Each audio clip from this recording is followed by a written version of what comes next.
प्लासी का युद्ध 1757 अंग्रेजों की भारत में सत्ता का आरंभ। प्लासी का युद्ध 23 जून 1757 को बंगाल के प्लासी में हुआ था और यह भारतीय इतिहास में एक महत्वपूर्ण घटना है।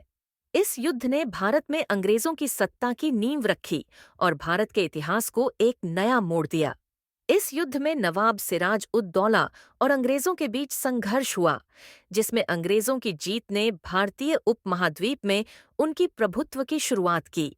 युद्ध की पृष्ठभूमि 18वीं शताब्दी के मध्य में बंगाल एक समृद्ध और शक्तिशाली राज्य था, लेकिन अंग्रेजों ने बंगाल में अपने व्यापारिक हितों को बढ़ाने के लिए वहां के राजनीतिक माहौल में हस्तक्षेप करना शुरू कर दिया था।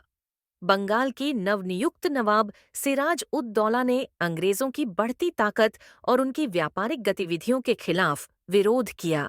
1756 में सिराज उद दौला ने कलकत्ता पर हमला किया और अंग्रेजों को वहां से खदेड़ दिया। इसके बाद अंग्रेजों ने रॉबर्ट क्लाइव के नेतृत्व में अपनी सेना तैयार की और सिराज उद दौला के खिलाफ युद्ध छेड़ा।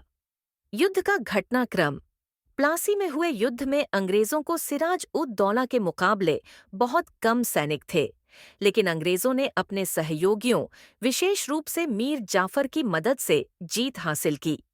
मीर जाफर, जो सिराज उद दौला के सेनापति थे, ने अंग्रेजों के पक्ष में युद्ध किया और इसके परिणाम स्वरूप सिराज उद दौला की सेना कमजोर पड़ गई।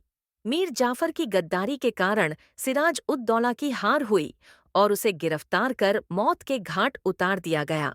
परिणाम और महत्व प्लासी का युद्ध अंग्रेजों के लिए एक ऐतिहासिक जीत साबित हुआ।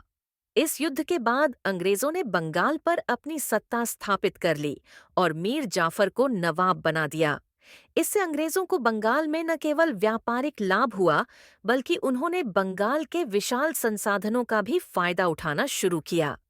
इस युद्ध ने भारतीय उपमहाद्वीप में अंग्रेजों की शक्ति को मजबूत किया और अगले कई दशकों तक भारत में अंग्रेजों का साम्राज्य बढ़ता गया। प्लासी का युद्ध भारतीय स्वतंत्रता संग्राम की नींव रखने वाली घटना था, क्योंकि इसके बाद अंग्रेजों ने भारत में अपनी सत्ता की नींव रखी, जिससे भारतीयों को सैकड़ों वर्षों तक संघर्ष करना पड़ा।